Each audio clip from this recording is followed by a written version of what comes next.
Hello everyone, I'm Andy from the Pixel Pub, and I'm here to talk about our Final Fantasy collection. So, the Final Fantasy series is something very near and dear to my heart. Same with Kathy, same with a lot of people. A lot of people grow up playing Final Fantasy games. They're great games, for the most part. And we have a lot of Final Fantasy games. Starting with Final Fantasy 1 to the latest numbered one, Final Fantasy 16. I'm going to talk about all the ones in between and all the ones out there, all in the orbit of the Final Fantasy universe. So let's get into it right now. Okay, let's start at the start. We got Final Fantasy 1 there, the NES version that is a complete inbox version there that I got from my buddy Jason several years ago. He was cleaning out his old systems and old games, and I will happily take a complete inbox Final Fantasy. That's where it started for the Final Fantasy series. About in the late 80s for people in Japan, 1990 here in America, I believe, is when it came out.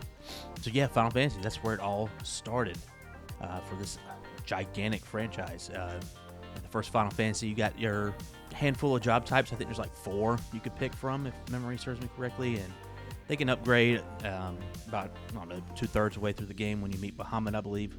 And it's extremely primitive. The magic system's kind of weird.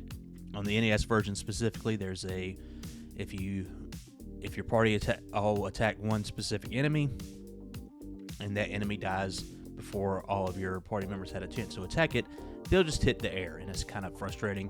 And they changed that for later versions of the game. But yeah, it's Final Fantasy 1. We also got Final Fantasy 2 on double carts. We got Final Fantasy 1 and 2 there on the Famicom, and Final Fantasy 1 and 2 Dawn of Souls on the GBA. If I had to pick a way to play Final Fantasy 1 and 2, it'd be the GBA version or the Pixel remasters that came out a few years ago. Final Fantasy 2 is weird, kind of the black sheep of the numbered ones. I would say it was. I always heard the story. It was kind of helmed or headed by the guy who did the Saga games. The Kawada, I believe is his name, Achitoshi Kawada, and he had some weird ideas of what RPGs should be. And I just remember, I haven't played too much of the game, but I remember hearing that one of the best ways to level up your characters in this game is to just hit your other party members. And that's the fastest way to level up. And that's kind of strange. But yeah, it's Final Fantasy 1 and 2. Okay, here we got Final Fantasy 3 on the DS. It's the only version of Final Fantasy 3 that we own. That's only Final Fantasy 3. This is one I bought when it first came out. I was pretty excited to play it. I was already big into Final Fantasy by the time this came out on the DS, and man, this game is hard as balls. It does not play around. As soon as you're in that first tutorial dungeon, you better be ready to go. And I think it speaks to a lot of like Famicom development back in the 80s, where it seemed to be that the mindset for the developers who were developing these sequels, the 2s and the 3s of a certain franchise, they were thinking that, man, our player base have played all these games beforehand, or played the games that came before, and they're really good now. We need to make something harder. It's like they're getting better and better at playing these games, so we need to make something harder to satisfy them. And that's not really the way game development works these days. Companies want to get new players to buy their games all the time, so it's kind of a weird little antiquated way of thinking about developing video games. But like I said, it's stupid hard. I never beat it. I never really got it anywhere near close to beating it on the DS, and it's, I think, one of the big remarkable things about Final Fantasy 3, it really opened up the job system for the Final Fantasy franchise. I think Dragon Quest had already done it beforehand, but this is Final Fantasy was putting their mark on the job system. You start out as 4 like kind of faceless onion knights, and just like Final Fantasy 1, but you can, instead of having just the standard jobs that you start out with, you could change over time, and there's way more than 4. I don't know the exact number, but you could be like a Viking, and it's like there's all sorts of weird stuff in there. But it really just cemented the job system that would be shown in the rest of the Final Fantasy games that would use job systems. Okay, next up we got Final Fantasy 4 here. We got the Super Nintendo version, which they call Final Fantasy 2 over here. Got the Final Fantasy Chronicles version, which comes with Final Fantasy 4 and Chrono Trigger on the PlayStation. And we got Final Fantasy 4 on the GBA. So it seemed like the directive for Final Fantasy 4 is that if Final Fantasy 3 came up with this gigantic job system with these mostly blank slate characters, Final Fantasy 4 was going to take all these jobs and make characters out of them. So you have Cecil, the main character, who's a Dark Knight who becomes a Paladin. You have his buddy Kane, who's a dragoon, and his love interest Rosa, who's a white mage. And you got the summoners and like all these people who embodied these jobs. They're actual characters that have storylines and personalities and stuff. They're not just blank slates. And this, for that reason, this is one of my favorite Final Fantasies. It was one of those games for the time that I guess the people in Japan who developed it said it was way too hard for Americans. So the American version of the Super Nintendo is way dumbed down. And you know what? I'll take it. I'll take an easy game that's also fun all day long. So for that reason, the Super Nintendo version is my favorite. I did play quite a bit on the Final Fantasy Chronicles on the PlayStation, that and Chrono Trigger, but this is around the time that my memory card was going on the fritz for a certain game that I'll get to later. And so I never did beat it on the PlayStation. I have since beat it on the Super Nintendo. The GBA version is something that Kathy picked up just a few years ago. We were racking up Final Fantasy games, both me and her, just buying as many as we could, and that was one of them that she picked up. It's a fun little upgrade, slight upgrade graphically on the Super Nintendo version, and I think it's retranslated and stuff like that. And I imagine it's a bit harder too. I know the DS version that they did, it was like a full 3D version, just like the Final Fantasy 3, but that was also one that's kind of brutally hard because they were like, well, we're just gonna make it like we did in Japan. So yeah, that's Final Fantasy 4. Okay, next up we got Final Fantasy 5. One of the games that was not released over here initially in America, just like Final Fantasy 2 and 3 initially. Final Fantasy 5 was one of those just stayed in Japan for the longest time. See right here, I have the GBA version. That's the one I played the most of. I got this while I was working at Target.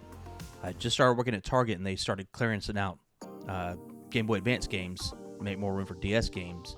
And it was when I learned that working at Target would have its benefits, because I would see those clearance prices first, basically, and I built up the game collection so much because of those clearance prices at Target, and Final Fantasy V was one of them. This is the only way I ever really played it. I know there's Final Fantasy Anthology on the PlayStation, which has 5 and 6. It was the first way you could play Final Fantasy V officially in English in America, was on that PlayStation version. But I do believe, and I could be wrong, I need to double check it, but I remember reading a list around the time the PlayStation 2 came out that Final Fantasy Anthology was one of the very few PlayStation 1 games that would not work on a PlayStation 2. And around that time it came out, I don't know if it came out around the time I got my PlayStation 2, but for whatever reason I just didn't want to get it, because I was like, I can't play it on my PlayStation 2 because I had already sold my PlayStation 1 and got rid of that. So someone had to fact check me on that one, but that's what I remember. But being able to play Final Fantasy V on the GBA was a ton of fun. If Final Fantasy 3 introduced the job system for the Final Fantasy series, Final Fantasy V kind of perfected it. It took it in a bunch of different directions. Just a whole lot of fun to customize your party. You know, your party isn't just blank slates, just little faceless onion knights. You have, Barts or Butts or whatever you want to call them. You got a little pirate lady, you got the old man. And they had their story to go through. It's not the best story in Final Fantasy history, I would say, but the battle system is a ton of fun.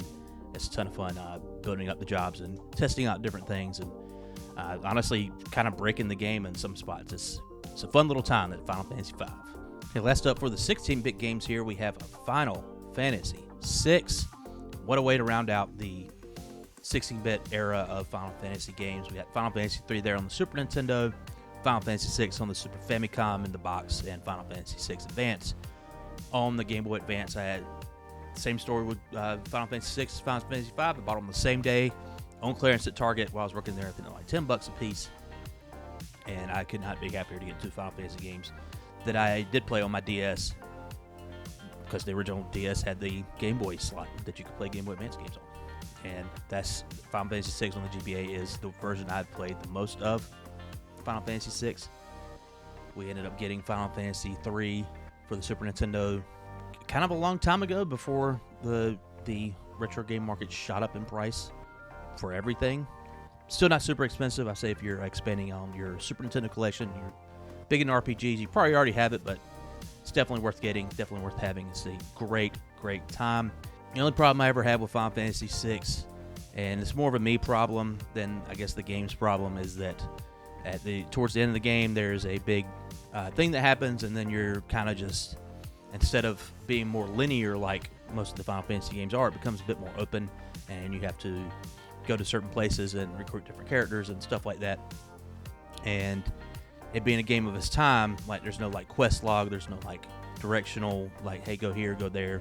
It's all just, hey, go around and talk to people, see what you do, see what you can do. And for me, when I did play it, I was playing it sporadically. I wasn't playing it every day, and it wasn't the ideal way to play that part of the game. So I was forgetting where I was, forgetting what I was going to do, forget what I had done already. So that was a bummer. But that was me being, I was 20 years old and trying to play this while being a little hooligan on the side and running out and doing crazy stuff and not really playing a lot of video games around that time. But I feel like if I had played this in like, I don't know, middle school during summer break, I would have had a much different opinion on Final Fantasy VI. I would have had a ball during that last part, and I would have replayed it because it's a great RPG for the 16-bit era. Okay, I said Final Fantasy VI was the last one for this 16-bit era. I was wrong. It was the last one to come out chronologically, but I missed out on Final Fantasy Mystic Quest. How could I forget this? I did forget about it until I saw it in my little picture files. I need to talk about that. Final Fantasy Mystic Quest is a curious little game. If you've never heard of it, if you've never played it, it is the developers of Final Fantasy saying, once again, that American players are not good at video games. We need to give them something that they can actually beat.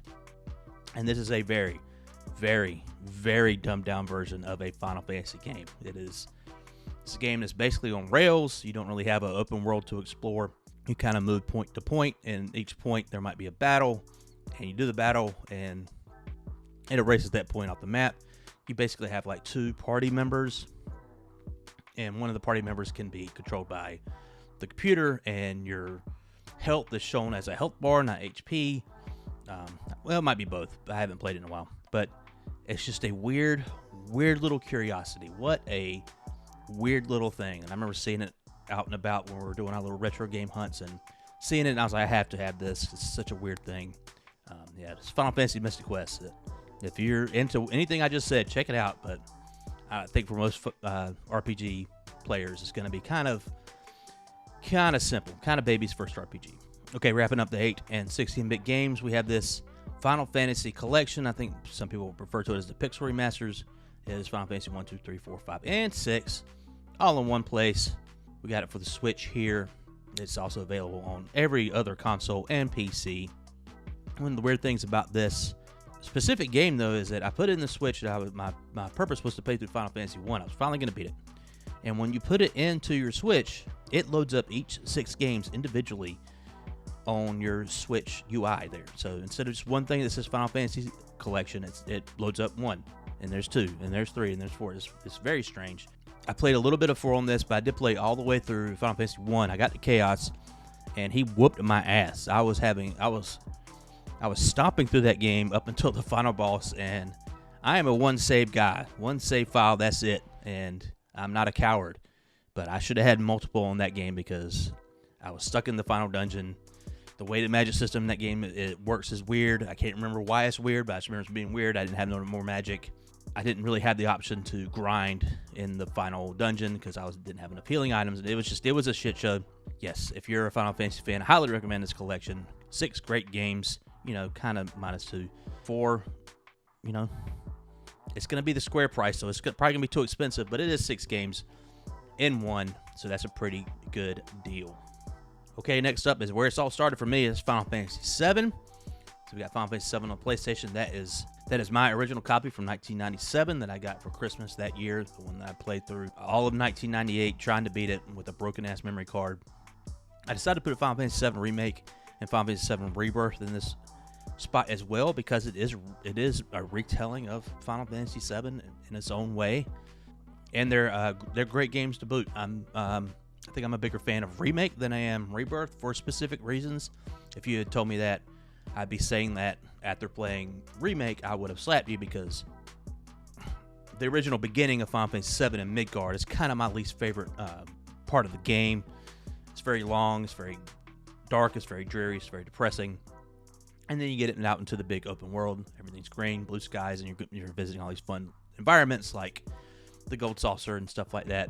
And all that stuff's in Rebirth, but some of the stuff they establish in Remake I like better than how they kind of follow through with it on Rebirth. But that's just me. It's still a great time.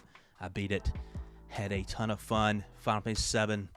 I can't remember where it was on my top 10 Final Fantasy games that I put up. I think it was number 3. Yeah, I'm pretty sure it was number 3, which is pretty damn good to be in the top 3 of one of the longest running game franchises of all time. That has dozens and dozens of entries in it. So yes, Final Fantasy VII, great time, fun cast of characters, fun little story. That's where it started for me. Final Fantasy VII. Okay, next up we have another heavy hitter here in Final Fantasy VIII. It was a big deal for me because it was a sequel to Final Fantasy VII, which I ended up loving. Came out in 1999, 9/9/99, same day as the Dreamcast. Does anyone remember where they were at in 9/9/99? If you were even alive and you're watching this video, I remember where I was at. It's because I loved Final Fantasy VII so much, and I knew Final Fantasy VIII was coming out, reading in magazines and kind of a primitive form of the internet at the time. I knew it was coming, and I really, really wanted it. And I asked my mom to pre-order it for me at Get KB Toys, just so I know I'd get it for Christmas that year. So it was going to be a Christmas present for me. And the day it came out, September 9th, 1999, me and my dad went to go pick it up. And my dad was kind of known to be being a frugal man.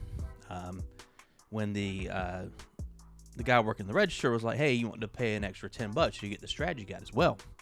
I thought he was going to say no, but he was like, yeah, that's fine. I'm like, whoa, this is already weird. This is already a weird day. It's already what type of dream world am I in right now? And we get home, and I'm sitting on the couch, and my parents are sitting in their respective recliners, and I'm just holding the game, taking a look at it before I have to give it away and not see it for, 3 or 4 months. And I just said out loud, looked up, it's like, can I just have it right now?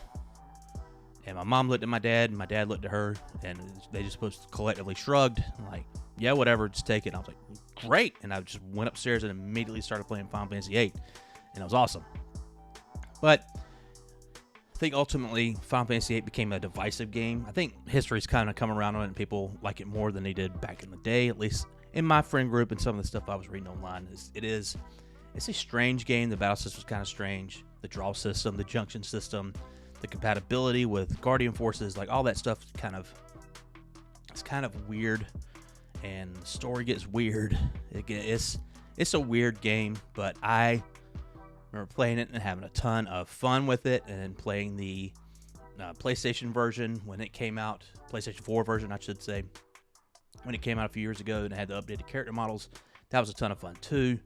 I'm a Final Fantasy VIII defender. I really, really like it. I like the characters for the most part.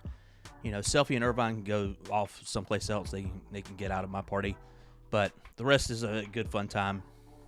It's got great soundtrack. 7 did as well. Just about all these games that I'm going to be mentioning here have a great soundtrack. But I just had to say, Final Fantasy VIII, I'm a defender. Oh yeah. Okay, next up is a big heavy hitter for me. It's Final Fantasy IX. It is my favorite Final Fantasy because I really like the ability system. I really like the characters. I really like the battle system. I really like the world they created, the fun, kind of not too serious world that the game story takes place in. I really like Chocobo Hot and Cold, the minigame you have to do to get a gold Chocobo. Just a ton of fun all around. The version you see in the picture is the PlayStation version that I got back in 2000. I remember seeing it at a Kmart, and I had some money. I didn't think I had enough money for Final Fantasy IX, and I think it was maybe been around the time that like a price drop went across like all PlayStation games, but I just remember saying I have enough money for that, but maybe not for the tax. So I ran out to my car and looked in my like cup holders that I had kept some change in, and I was like, had like a couple of dollars worth of change. I was like, I could pay it. I could buy it. I could buy it right now.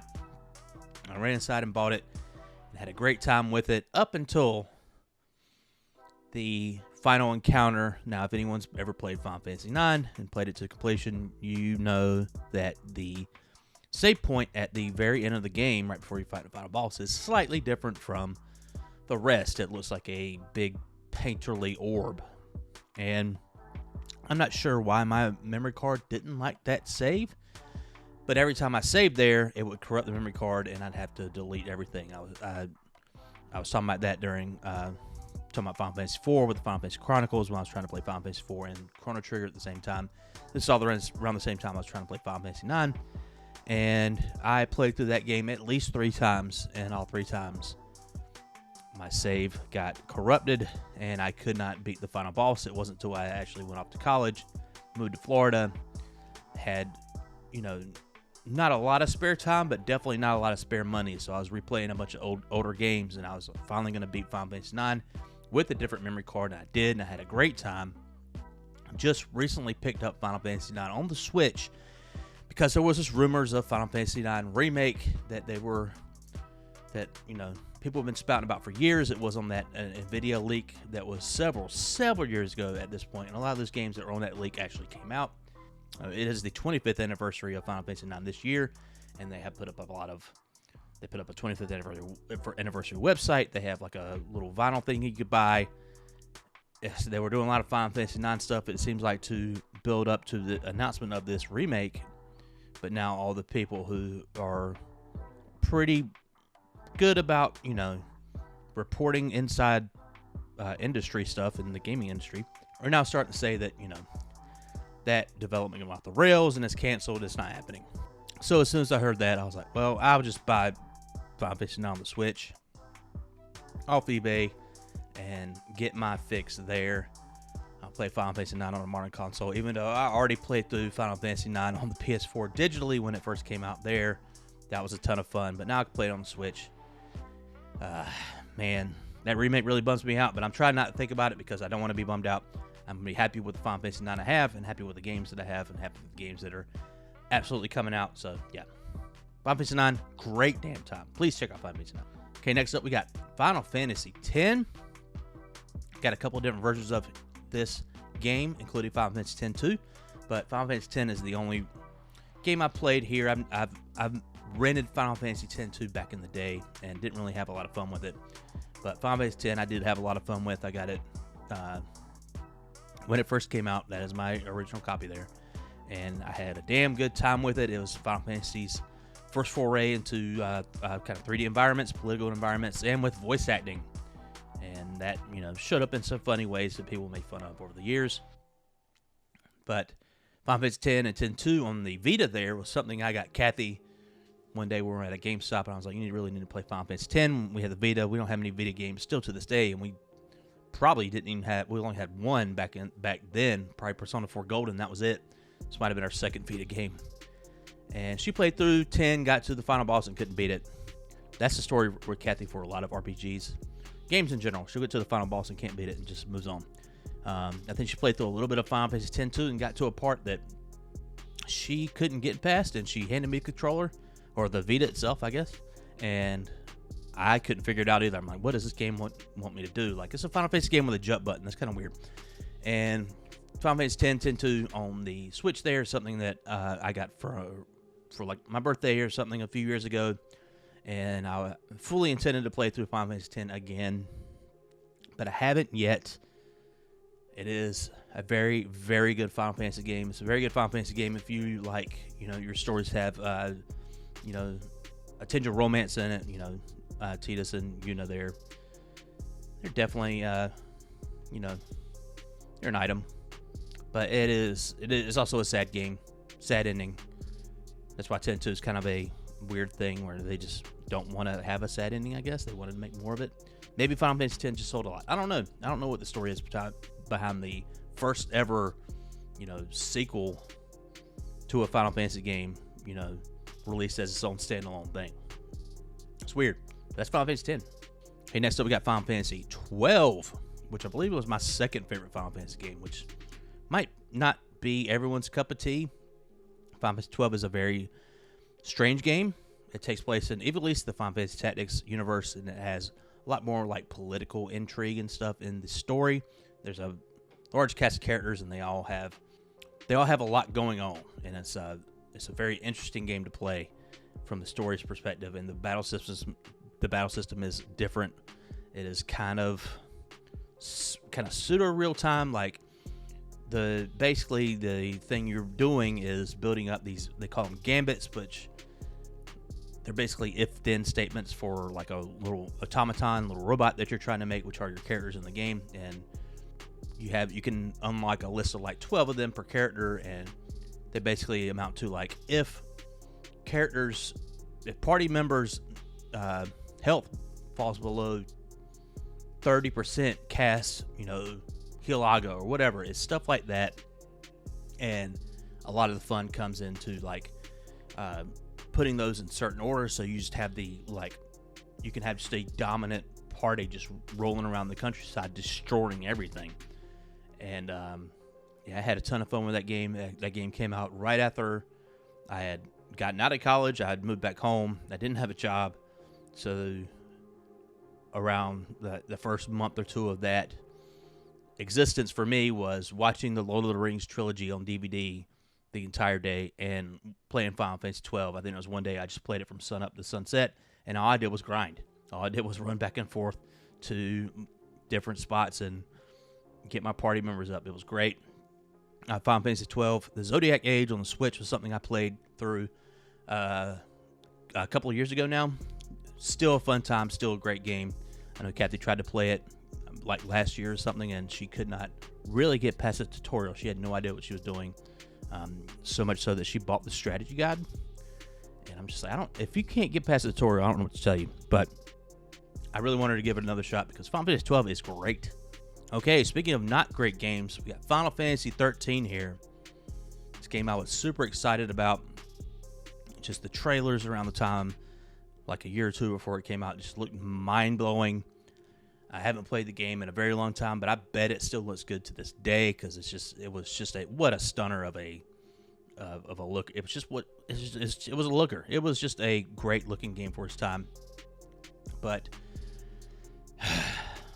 ultimately, I just didn't end up liking it. The battle system, I don't know if I ever really made heads or tails of it. If you asked me to describe it today, I couldn't. I'd have to look it up. But I did play through most of it. And Final Fantasy X did this too, but it was such a new thing at the time. It didn't feel bad, but Final Fantasy 13 does it real bad, and that is you're basically walking down a hallway the whole time. Like, there's just one big hallway that you guide lightning through, and occasionally you get in battles, and occasionally a cutscene happens, and the story is kind of incomprehensible. All the people have weird names. There's lightning and snow and hope, and it's like, what? And eventually the game, you end up in it, just like Final Fantasy X, you end up in a place where it opens up. It's kind of a little open field that you can run around. And by that point, I was over it. I was like, man, screw this, and I stopped playing the game. And I have not gone back to retry it. Haven't played any of the sequels. There is Final Fantasy 13 2, and there's Final Fantasy 13 Lightning Returns.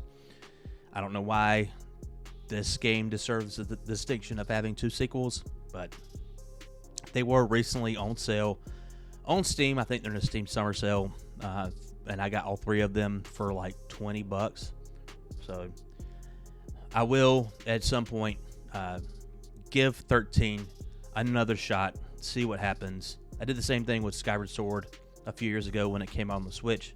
I did not like Skyward Sword on the Wii, even though I damn near beat that game. I got to the final dungeon's door, and I gave up, and I don't like this.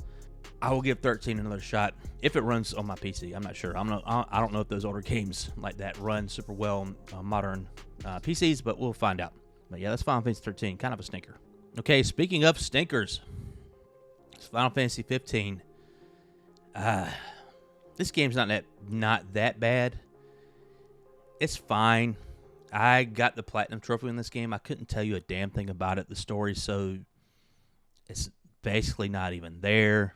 You're a bunch of dudes in a car.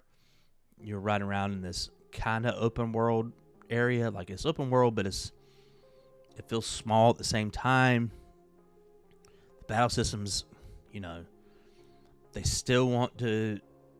They don't want to embrace full on action RPG status yet, but they kind of want to go there. It's weird. It's a strange game. Yeah, it's fine. I look at that game and I just see like, a white piece of bread, like with nothing on it. Like, yeah, I can eat that, but I won't feel anything after the fact. It's a plain old piece of Wonder Bread that I got the Platinum Trophy in. What a dull thing. I don't know. It's just Final Fantasy 15 is weird. Moving on. Okay, now we got the latest numbered entry in the Final Fantasy franchises. Final Fantasy 16 came out a few years ago, and I picked it up day one. Played about 20 hours of it, and then at some point along the way, I just got bored of it. Like, I just didn't care anymore. And I can't explain it. I can't point to one or two things that I didn't like. I could just say one day I started to play it, picking up where my journey had left off, and I decided I don't like this anymore. And that's a shame. I don't like that. And several months later, I decided, I really need to give this another shot. Like, there's nothing I disliked about the game too much. Let's go. I need to play this game. I want to beat it.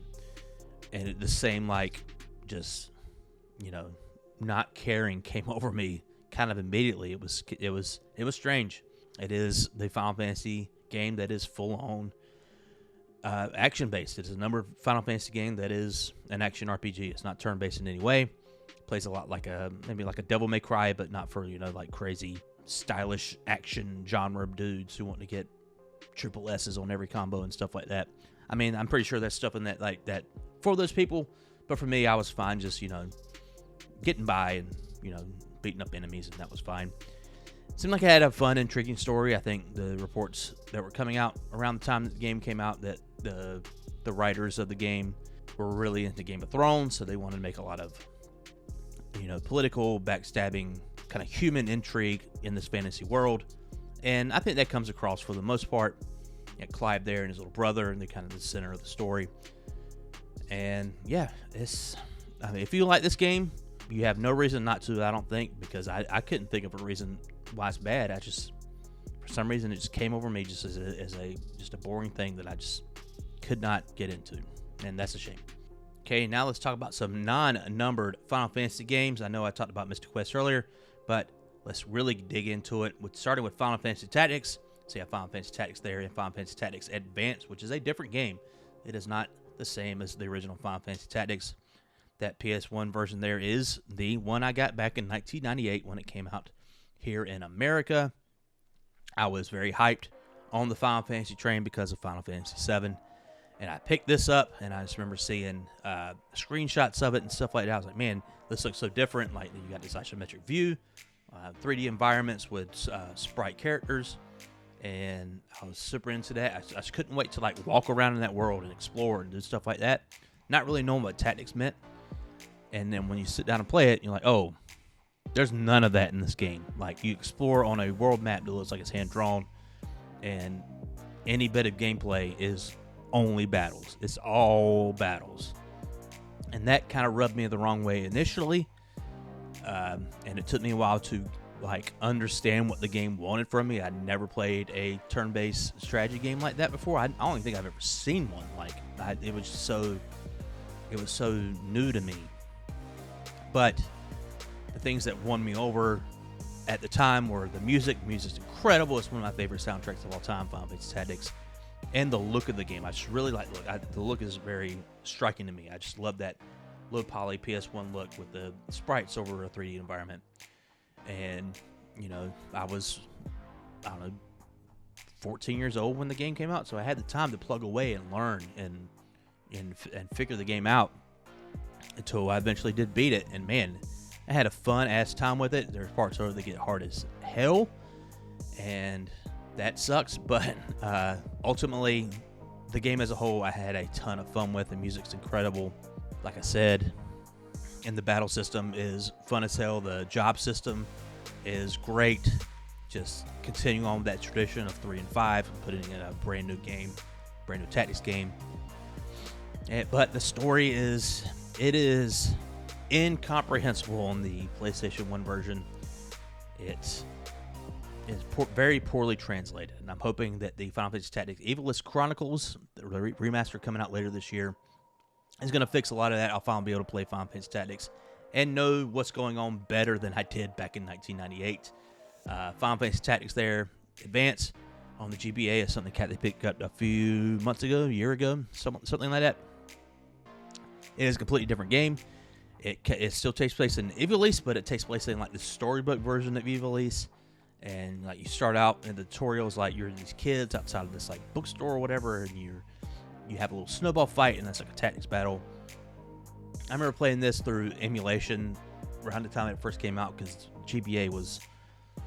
those games were emulated as soon as they came out, sometimes before. It was insane, and I dipped into that piracy. I sailed the high seas, and I played it on the PC, and I just remember really not liking the judge system. There's a judge system in each battle, and it kind of determines how you should play. Like, I remember one of them, the judge thing popped up, and it's like, it will tell you, what you can and can't do in a battle, and it'll penalize you if you do those things. And one of them was, you just can't attack in this battle. You can't use the basic command attack. I was like, man, screw this, so I stopped playing. And there is a sequel, Final Fantasy Tactics A2 on the DS. We still need to pick that up. I really need to give Final Fantasy Tactics Advance another try.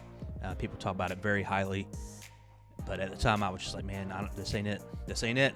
And I think ultimately, for all turn-based strategy games, that's my feeling. Like, it's either Final Fantasy Tactics or nothing. I've tried several over the years, like the Cascade series, the Fire Emblem series on the Switch with 3 houses and stuff. None of them hit like Tactics did for me, and that's probably because I think a lot of people think Tactics is very easy, outside of a handful of battles that are just brutal. My brain is not a tactical brain. It just doesn't work for a lot of these games. Maybe it worked better when I was more malleable as a 14-year-old playing Final Fantasy Tactics. But yeah, that's Final Fantasy Tactics. Okay, next up we have a prequel to Final Fantasy VII. It is Crisis Core Final Fantasy VII. We have the PSP version and the PS5 version there, Reunion, which is just a remake of the PSP version. What a fun little game. Final Fantasy VII, such a cool story at the time that they had to release a game based around Zack, who's, essentially dead as Final Fantasy VII starts. You get to see his story leading up to that, and they introduced a lot of, new characters that are very strange. One of them is based on a male model who was big in Japan at the time that the original release came out. His name starts with a G. I've never been able to pronounce it. Gact, something like that. But yeah, it was a fun little action RPG. It definitely took advantage of being on the PSP. You had these smaller environments, these smaller encounters, and everything happens so quick and so fast, and so, getting a kind of gratification for your battles and your materia upgrading very quickly. And that does carry over into the Reunion remake on modern systems. Just what a fun time. I had a damn good time playing the Reunion version. Played a bit of the PSP version on our PSP. I don't think our PSP works that great, but it's still a fun time there. Just, if you have the means to play Crisis Core either on PSP or on modern systems, I highly recommend it. Okay, let's do some more Final Fantasy games that originated on the PSP. We got Dissidia Final Fantasy NT. Now, this is more of a newish game on the modern consoles, PS4, Xbox. I believe it came out on the Switch as well. But the Dissidia series did start out on the PSP. We got Dissidia and Dissidia Duodecim. It is kind of a fighting game. I guess at its core, it is a fighting game in the Final Fantasy series. You got 1 to 2 characters per franchise representing each game, each numbered game and tactics, and they beat the crap out of each other. It's kind of I guess what you call a platform fighter. Like, it's not 2D, it's not, it's not a big 3D thing where like a Tekken or anything like that, or like Soul Calibur. It's like you're in these big environments and you're jumping around and you're casting all these spells. It's kind of weird. I remember messing around with it back in the day and not really having a good time with it. Kathy wanted to play it. She picked this up and she played a couple battles and she was not having a good time with it either. I think Square was probably a bit too ambitious with this. Like, they wanted to make a fighting game, but they had to do it Final Fantasy style. It's like, what if you just made a 2D fighter with good animation and fun little battle systems? Like, no, we have to make them jump around and do crazy stuff. But yeah, that's Dissidia Final Fantasy. Okay, next up we got Final Fantasy Type 0 HD. Final Fantasy Type 0 originally came out on the PSP.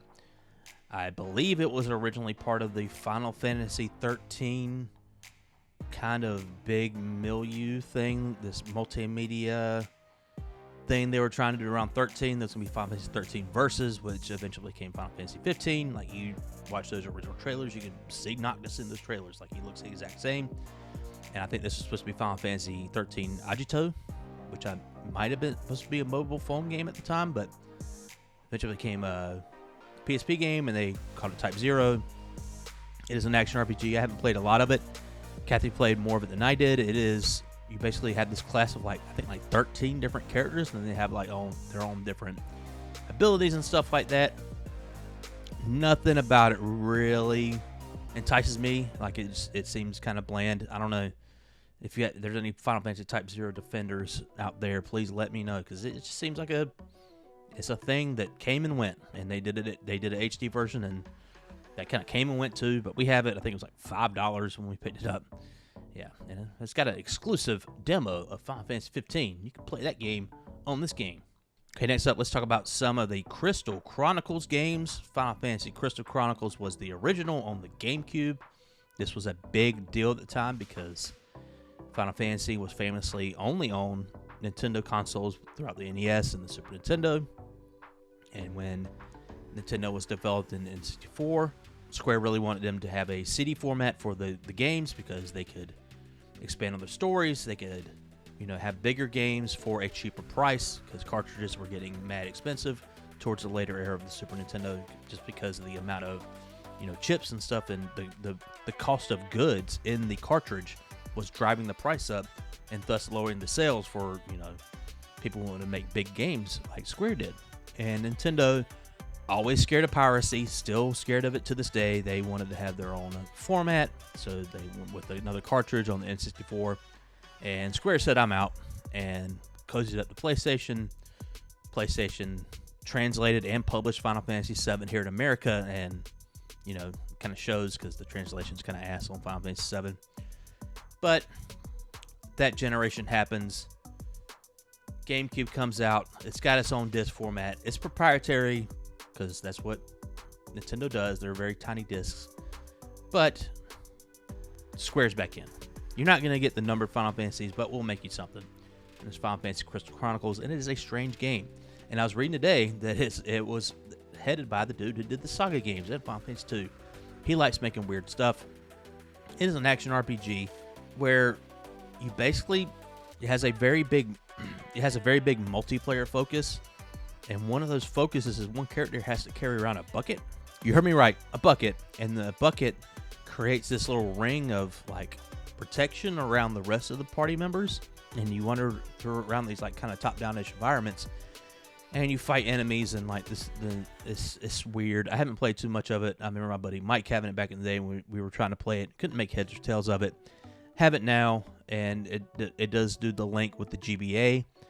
And we have some GBA links cables here and a bunch of GBAs, but I haven't seen what it actually does for Crystal Chronicles. The only game I've played a lot of with the link cable on the GBA to the GameCube is Zelda 4 Swords Adventures, which is a pretty damn good time with the link cable. But Crystal Chronicles, man, it's not for me. We got it for cheap, so yeah, it's in the collection now. Okay, if we want to talk about some Crystal Chronicles games that could be for me, might be for me, probably are for me, is Echoes of Time and Rings of Fates, or Ring of Fates, as it were. These are more of an action RPG style game, kind of maybe akin to like a Diablo, like you're collecting a lot of loot, you're equipping it on your characters, and you got, your helmets, your pauldrons, your, armor, your different weapons and stuff like that, and it affects, how it looks on your character in game. That seems like a ton of fun. It has a lot of multiplayer focus as well. Seeing the trailers and stuff, there's a lot of, 4 people pushing one block so you can move stuff around. Rings of Fate. Ring of Fates is the original one, I believe, and Echoes of Time is the sequel. I picked up Echoes of Time on the DS a while back ago, and then we were at the Gaming Geek Expo a few months ago, and Kathy spotted Echoes of Time on the Wii, and I was like, oh, that's interesting. and we picked it up. Even the guy, it wasn't that expensive. It was like $14. The guy who sold it to us is like, yeah, I was thinking about keeping that because it's like, it's not that expensive, but you never see it anywhere. He's right. I don't think I've ever seen it anywhere physically, like just sitting in a shop or whatever. It is the exact same game as the DS version, it seems. When you load it up on the Wii, you have two screens on your television screen, and the bottom screen you manipulate with the Wii remote, just like you would a touch screen on the DS. So that's strange, and I think there is multiplayer functionality between the two of them. That might have been something that had like hit like a Square server or something. I'm not sure. Me and Kathy really need to give it a shot. Like one of us playing the DS and one of us playing the Wii, so we could play it multiplayer. That'd be a whole lot of fun. But I'm not sure if that still works today as we stand in 2025. But yeah, fun. I will always look admirably to a Diablo like, because I like those types of games. I like getting loot. Okay, rounding out the Crystal Chronicles subgenre of Final Fantasy is Final Fantasy Crystal Chronicles, the Crystal Bears, which came out on the Wii and only on the Wii, as far as I know. This game, I've only played a little bit of it, but it seems like a Final Fantasy game kind of mixed with like an Uncharted. Like there's a lot of big set pieces. Like you plays a singular character, and you there's like a lot of like physics and stuff involved where you're using a Wii remote to fling stuff around. I don't know. The jury's still out on this one. I was able to pick it up super cheap several years ago, and I was like, well, I eventually need to go back and play a bunch of Wii games that I've picked up over the years after the Wii was a going concern, and this is one of them. But I just remember watching the Giant Bomb Quick Look when this game originally came out, and like they were just like, shitting on it the whole time. I was like, that's all I think about. It's like, maybe this game isn't that good, but when you can get it for like, $9, why not? It's Final Fantasy Crystal Chronicles, the Crystal Bears. Okay, next up we got something that's super cool to me. That's Theater Rhythm Final Fantasy. We got Curtain Call up there on the 3DS and Final Bar Line on the PS4. This is the Final Fantasy rhythm game, using select tracks from a bunch of different Final Fantasy games. There's a lot of tracks on each of these games. And if you like Final Fantasy music and you like rhythm games, this is no brainer. For my money, the 3DS version is way, way better than the PS4 version, because in the 3DS version it is designed to, the rhythm game is designed to tap the screen, and it makes more sense when you see how the game is laid out versus the PS4 version, where it's still laid out like the 3DS version, except you just tap buttons, and the buttons aren't really aligned to anything. Like on the 3DS version, like you have to tap certain spots of the screen to get the beat and get some points. In the PS4 version, there's still that separation of where it's at on the screen, but all you do is hit a button. Like I think you can hit any button you want to, really, and that's kind of weird. But Final Fantasy music's still great, still incredible. If you like rhythm games and Final Fantasy games, like I said, no brainer. Theater Rhythm. And if you have the means, play the 3DS version, because it is far superior. Okay, next up we have a Final Fantasy game that I picked up a few years ago, used off eBay, just because I wanted to see what it was about. It is Final Fantasy Explorers on the 3DS. I believe this only came out on the 3DS. This is Square Enix way of trying to get hold of some of that Monster Hunter money. You're taking your blank slate characters like Monster Hunter, and you're fighting, popular Final Fantasy monsters and making, armor sets and stuff like that. And you can turn into different Final Fantasy characters over time. I saw in the trailer, Cloud and Lightning and stuff like that. I played a little bit of it, but it was the save that was already on the cartridge, so I didn't really know what I was doing. But as soon as I kind of bought it, not really thinking about it, what it was, but as soon as I started playing, I was like, oh, this is Monster Hunter. And I'm not a big Monster Hunter fan. I tried to play World. That's the one people seem to love the most, and I was like, this is not for me. So Final Fantasy Explorers is not for me. I probably should have, done my research before I purchased it, but it's in our collection now. And yeah, that's Final Fantasy Explorers. Okay, last up in the Final Fantasy Collection video is the last game I thought about putting in this video. Kathy had taken the pictures for me, and she took a bunch of them, and I was like, oh, wait, we should probably put this in too, right? She's like, yes, it is Chocobo GP. It is a racing game in the Final Fantasy universe. It is a kind of a semi-sequel, or I guess like a full sequel to Chocobo Racing on the PS1. which I still want to get a copy of because that's honestly a weird game on its own. This one's very weird as well. Just a Final Fantasy focused racing game where you can race around as, famous Final Fantasy characters, famous Final Fantasy monsters. And this game kind of famously at the time when it first came out had a lot of free-to-play bullshit in it. I guess I'll just say it like it is. And over time, I guess the fans made their voices heard, and they took that stuff out. So that's when I pulled the trigger and got a copy off PlayAsia. And it is a lot of fun. I think some of the tracks need, if they make a sequel to this, maybe work on the track design, because it's not a lot of right angles, a lot of squares are racing around. But it's still fun. I think Kathy got a lot more out of this than I did, but I had a good time with it. And if you like racing games, if you like Final Fantasy, just like Theater Rhythm, you check out Chocobo GB. Okay, so that's been the Final Fantasy collection. If you have any recommendations to add to our Final Fantasy collection, please leave them in the comments. Don't mention the MMOs. I've never played 11. I played like 40 something hours of 14. I know that's nothing in MMO time, and I think it's a very fun time. I don't have anything physically related to Final Fantasy 14. I just think ultimately I'm just not a big multiplayer guy these days, but the stuff I played for Final Fantasy 14 seems really well made, and it gives a thumbs up for me. Seems like a good time. Just maybe not for me so much. But yeah, any other Final Fantasy stuff, leave it in the comments. Let me know. And let me know what your favorite Final Fantasy game is. Let me know what your favorite Final Fantasy side game is, like non-numbered stuff. How do you feel about Tactics? How do you feel about Tactics Advance? How do you feel about the world of Final Fantasy? That series or one game that I've never played, and it seems interesting. I don't know. Please like, subscribe, all of that fun stuff. I've been Andy from the Pixel Pub.